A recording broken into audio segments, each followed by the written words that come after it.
Back on TYT Sports, another fun, outstanding clip about one of YouTube's favorite NBA players, James Harden, the beard. You guys rally behind this man, and deservingly so, because as we were discussing, and by the way, Coach Nick, BBallBreakdown, I think you've heard of it, not a big deal. Go over to the channel, give it a subscription, lots of fun stuff. James Harden has been dropping dimes at the rate that he drops buckets. And a Rockets team that's 5-3, the Mike D'Antoni effect. Have you heard of this effect on the point guards in the NBA? I've heard of the effect across every position in the NBA. So yes. If we go back to the Steve Nash years and the Phoenix Suns, Mike D'Antoni got his hands on one of the most prolific playmakers of the mid-2000s. That's probably been, you could probably say one of the most prolific playmakers of since 2000 in Steve Nash. A terrific player, a terrific shooter that a lot of people underestimated, even when he was making all those amazing passes, Amari Stoudemire, all the fun 7 seconds or less offense. Well, Mike D'Antoni's effect on point guards does, in at least the fantasy implications of it, has a tremendous upslope. And in the same, it really does go for in James Harden's case. Because James Harden was moved to point guard because of the Eric Gordon trade, not the Eric Bledsoe trade. That was for whatever reason, not trade. Was it a pickup or was it free agency or was it a trade? I think they've signed him. They signed him in free agency. Yeah.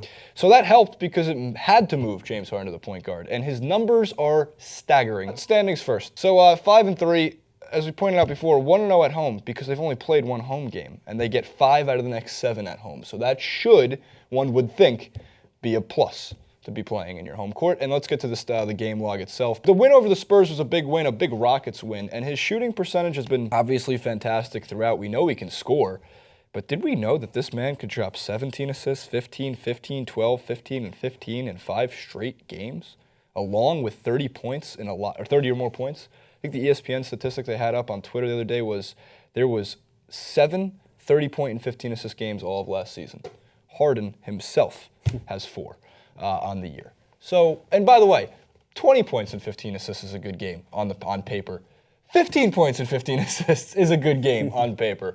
So what is it? I know we were looking at some footage beforehand. What is it that you're seeing from James Harden as the point guard of the Rockets? Well, it's interesting because I thought what was going to happen with the 7 seconds or less offense was we get a lot of handoffs, a lot of the elbow action we'd seen, in Phoenix. And it's not really happening that way. They're just letting him run the show. He's got the ball in his hand most of the time. He's controlling the offense, which is a lot like what you see even Chris Paul do. But you're adding another layer of scoring, which Chris Paul would never do that way. So his usage rate is astronomical, way above any normal player in a starter.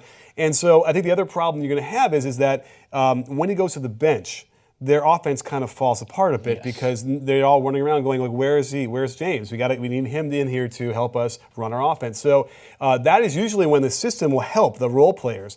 The only question now is, will they have that semblance of system if Harden is playing 40 minutes and they're never running it any other time? So it's amazing. It's incredible. I love watching high-volume scorers also set up guys as well. That's great. And when they shoot efficiently, oh, my goodness, now we got something here.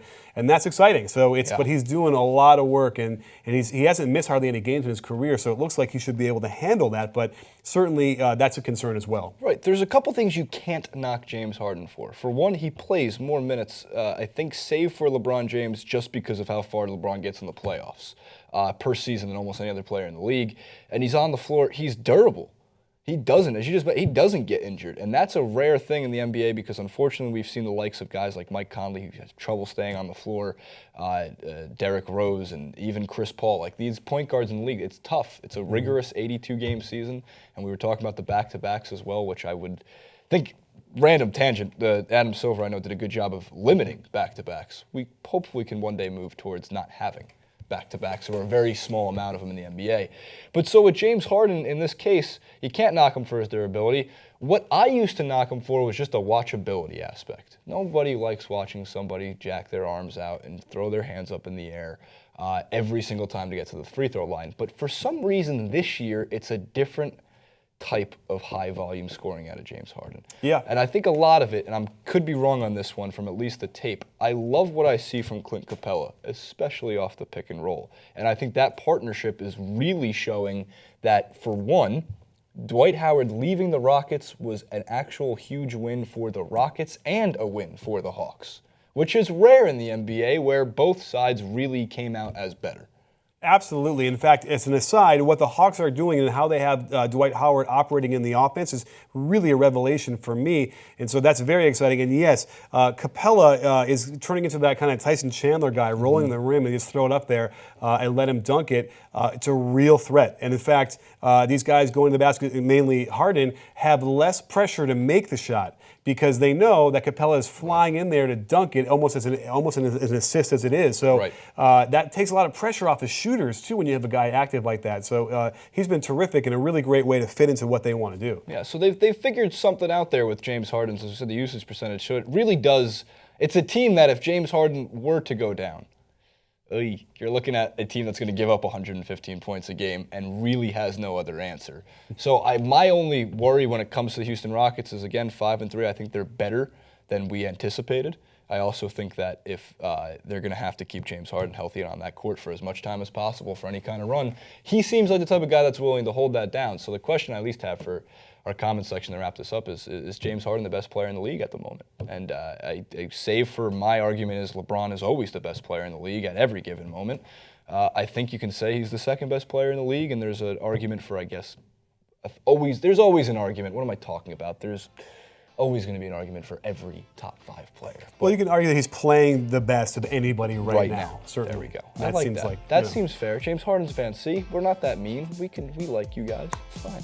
Comment below, like, favorite, subscribe. One day I will be able to grow a beard like James Harden, but that day is not today.